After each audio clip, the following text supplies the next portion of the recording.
Hi guys! Andito nga pala kami sa Bicol International Airport. Naisipan ko at ng mga barkada namin na magkaroon ng connecting flight sa Cebu. At syempre, sobrang saya niyan kasi sobrang biglaan lang talaga. Excited nga kami kasi yung isa dito, first time lang niya mag-flight. At syempre, habang naghihintay for the work muna mga person kasi gala is live. 2:00 nga pala ito ng hapon kaya konti lang din yung mga nasa waiting area. Sobrang excited nga namin kasi first time lang namin lahat na magsisibu. At eto na, sasakay na kami ng airplane. So bye-bye Bicol muna tayo guys.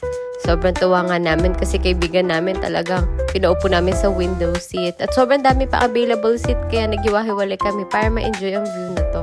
Look that, wala man lang kaming katapat, diba? At eto na, nasa Cebu na tayo guys. Palapag na kami dito.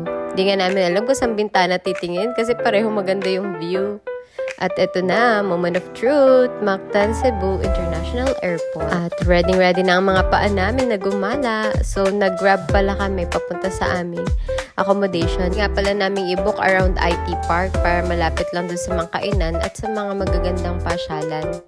Look nyo naman guys, napakaganda ng Cebu sa gabi, diba? Ang lakas maka-BGC effect. After nga namin magpahinga, dumiretso na kami dito sa Sugbo Mercado. So walking distance lang siya dun sa aming accommodation.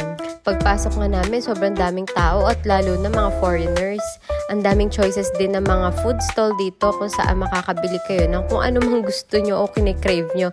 May mga pizza, may mga ice cream, may mga Italian food, American food, Korean food, at Filipino food. At syempre, marami pang iba. Indonesian food pa, and mga ice cream. Eto, nagustuhan namin si Ali Mango. At yun na nga guys, so lakad-lakad lang tayo dyan ng konti at makakita tayo ng mga gusto nating kainin. So, yung mga price range naman nila guys is meron 100, 150, 200. Pero yung mga meal naman nila guys, marami naman yung serving. Kaya sulit din naman. After mo bumili, pwede ka na mamili ng upuan mo para makakain. Pero syempre guys, be patient kasi kailangan mo maghintay para makahanap ka ng table. At may pakanta pa sila.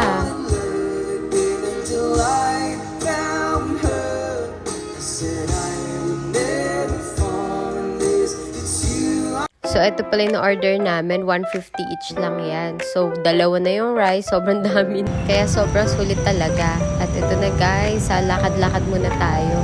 Diba ang linis at ang ganda? Meron pang may pa-video pa si madam bago matulog kasi nakaka-enjoy ang city lights. Yun lang. Bye-bye!